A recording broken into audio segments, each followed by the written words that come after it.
1800 कोटींची 40 एकर जमीन पार्थ पवारांना, 300 कोटींत विक्री. कोरेगाव पार्क येथील महार वतन व्यवहारावर विरोधकांचा आरोप. मुख्यमंत्र्यांच्या आदेशाने चौकशी सुरू. तहसीलदार सहदू निबंधक सस्पेंड. पार्थंना वगळून अमेडियाच्या 2 भागीदारांवर गुन्हा दाखल. पार्थची चौकशी केली जाणार. उपमुख्यमंत्री अजित पवारांचे चिरंजीव पार्थ पवारांच्या अमेडिया नावाच्या कंपनीने पुण्यातील कोरेगाव पार्क येथील महार वतनाची 40 एकर जमीन, ज्याच्यावर शासनाची मालकी नोंद आहे, ते शासनाची परवानगी न घेताच खरेदी केली. शिवाय 21 कोटीची स्टॅम्प ड्युटीही माफ करून घेतल्याचे समोर आले आहे. बिहारमध्ये स्वातंत्र्यानंतर प्रथमच 65% मतदान, 2020च्या तुलनेत 18% जास्त. पहिल्या टप्प्यात 121 जागांवर विक्रमी मतदान झाले. जरांगे पाटीलांना जीवे मारण्यासाठी 2.5 कोटींची सुपारी, दोघे ताब्यात. बीडमधून पोलिसांनी दोघांना उचलले, त्यापैकी एक जरांगेंचा जुना सहकारी. जरांगे यांनी जालना एसपींची भेट घेऊन सांगितला प्रकार. 2.5 कोटी रुपयांची सुपारी देऊन मनोज जरांगे पाटील यांना जीवे मारण्याचा कट रचण्यात आल्याचा प्रकार उघडकीस आला आहे. खुद्द जरांगे पाटील यांनीच या प्रकरणाची स्वतः चौकशी केली. त्यानंतर बुधवारी मध्यरात्री त्यांनी जालन्यात पोलीस अधीक्षकांची भेट घेऊन हा प्रकार कळवला. त्यानंतर पोलिसांनी बीड जरांगे पाटील येथून 2 संशयितांना ताब्यात घेतले आहे. अतिवृष्टीचा अनुदानात तफावत, काही ना कमीत, काही ना जास्त. शेतकऱ्यांमध्ये तीव्र संताप. जाहीर केल्याप्रमाणे वाटप करावे. वगळलेल्या मंडळाचा यादीत समावेश करावा. टेंभुर्णी, कुमारजरी आणि अक्कलदेव मंडळातील शेतकऱ्यांची मागणी.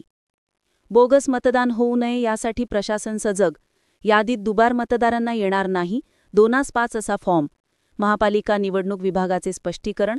प्रारूप मतदार यादीवर 22 नोव्हेंबरपर्यंत हरकती स्वीकारणार. पुण्यातील कोट्यावधींच्या जमीन व्यवहारात पार्थ पवार अडचणीत. 1800 कोटींची शासकीय जमीन पार्थ पवार यांच्या कंपनीला 300 कोटींना विकल्याचा आरोप. हवेलीचे सहदुय्यम निबंधक तडकाफडकी निलंबित. मुख्यमंत्र्यांचे चौकशीचे आदेश. चौकशीसाठी 1 सदस्य समिती. आता दिव्यांगांना मिळणार वाढीव मानधनाचा लाभ. दरमहा 1,500 ऐवजी 2,500चे अर्थसहाय्य. शासनाच्या संध्या गांधी निराधार योजनेअंतर्गत दिव्यांग लाभार्थ्यांना आधी मिळणारे 1,500 रुपये वाढून आता 2,500 रुपये अनुदान करण्यात आले.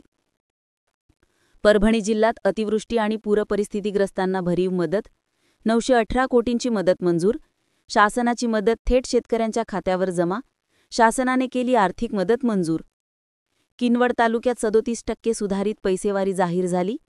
शेतकऱ्यांना दिलासा. विविध मंडळांमध्ये झाली होती 43 वेळा अतिवृष्टी. जिरायती पिकांचे तब्बल 33%हून अधिक नुकसान. बांगलादेशात कांद्याच्या दराने घाटली 100 पार. निर्यातदारांनी केली आयातबंदी हटवण्याची केंद्राकडे मागणी. भावात तब्बल 6 पटींचा फरक असल्यामुळे नाराजी. भारताचा प्रमुख आयातदार देश असलेल्या बांगलादेशामध्ये कांद्याचे होलसेल बाजारभाव तब्बल 100 रुपये प्रति किलोच्या घरात पोचले असून तेथील ग्राहकांना महाग दराने कांदा खरेदी करावा लागतोय. या वाढलेल्या भावामुळे लासलगाव येथील कांदा निर्यातदारांनी केंद्र सरकारकडे बांगलादेशातील कांदा आयातबंदी हटवण्यासाठी तातडीने प्रयत्न करावेत अशी मागणी केली. वर्धा जिल्ह्यातील 661 महिलांना लाभाची अपेक्षा. 1,363 महिलांना लाभ. SC, ST आणि BPL प्रवर्गाला मिळतोय लाभ. शहरी भागात 600 रुपये तर ग्रामीण लाभार्थ्यांना 750 रुपयांचे मिळते अनुदान. जालना जिल्ह्यातील अनुदान घोटाळा 7वा आरोपी बीड येथून जेरबंद. आरोपीस न्यायालयाची 9 दिवसांची पोलीस कोठडी. मनसर परिसरात तब्बल 20 बिबटे, पेटला कोंबड्यांचा फडशा. पशुधनावर हल्ले. वनविभागाने लावले 7 पिंजरे. नेपाळचे 5,298 शेतकरी अनुदानापासून वंचित. अतिवृष्टीचा फटका. तालुक्यात 33 कोटी 80 लाखांची मदत वर्ग. हंगाम सुरू झाल्यावर प्रशासनाने फेर वस्तुनिष्ठ पंचनामे करून शेतकऱ्यांना न्याय द्यावा अशी मागणी शेतकऱ्यांच्या वतीने करण्यात आली. पार्थ पवार यांनी घेतलेली 40 एकर जमीन बॉटनिकल कंपनीला दिली होती भाडेपट्ट्याने.